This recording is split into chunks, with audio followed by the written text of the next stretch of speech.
we're the game show. So we do the crosstalk thing. Welcome to Warsaw. Welcome to 360 OS. Welcome to what we're doing here. We've got 2 days which will probably be fairly intense.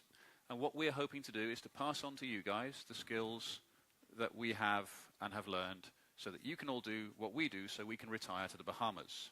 Because my dream is to retire to the Bahamas. We're going to make it as interactive as possible. So we are going to try and get you guys to do all the work because this is part of our retirement strategy, you see. So I'm going to start with a question. Put your hands up if you have a tablet. Who owns a tablet here? Okay. Who thinks that tablets are new communications technology? New as in sort of the last 10, 15 years? You can tell it's a trick question, can't you? Okay. Who recognizes this on the screens? Anyone know what that is? Hands up. Volunteers? Anybody? Hand up there. Bingo. It's the Nama tablet from ancient Egypt, or otherwise known as the Nama palette. This is the first communication tablet that we know of, and it dates to about 3100 BC. And it's a piece of propaganda.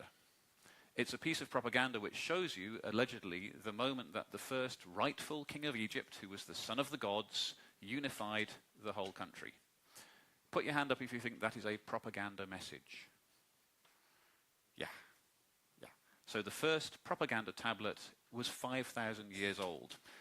Interesting to note that the first modern piece of history writing is about 2,500 years old. It's Herodotus of Halicarnassus.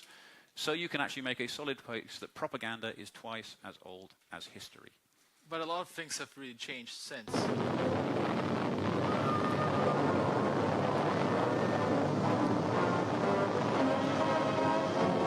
Remember those videos when you grew up? Some of you. We somehow moved from these television devices in our childhood to these boxes that turned into terminals that allowed us to enter an information age that was completely different than what we've seen on that stone tablet.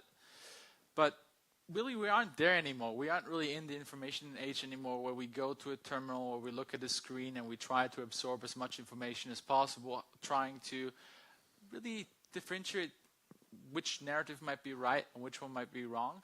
Things have really changed, and I think every single one of you knows that now, because a lot of you are in fact contributing to that trend by not just being traditional journalists, but really being also journalists that have adopted to something that we call the digital engagement age. If the clicker works. There you go. And it is an age where the way that we absorb information, the way that we receive news is not anymore just a one-way stream, but rather it's a two-way stream. What happens is that when we have colleagues of ours, for example here at the front desk from Hromadske, they don't just anymore report on a story, they will often shape their story based on the input they get from the public. Or our friends from Fanpage, who are a completely new website out of Italy, were able to completely take over the market against traditional newspapers because they've recognized that if they are seizing this new age in which we converse around information, we actually can reach and educate many more people. And it's really important. Because people share and people have an ultimate desire to share. How many people of you have tweeted so far or posted on social media this morning? Raise your hand. Quite a good amount. Well, why are you sharing? Anyone have an idea? Why do you share? Because there are things to say. Mm-hmm. Because it's part of who we are. It's part of being self-fulfilled, telling our own story and sharing with the world who we are and what we call self-realization. Every one of you might know the pyramid of needs, which is quite different from the pyramid that inspired the tablet that you've seen way, way back. The reason why this matters is because now that everyone shares, and it's not just anymore the big channels posting what's happening, but everyone around us, whether it's people with a journalist background or individuals on the street, people protesting. We'll see what happens later today. Hint.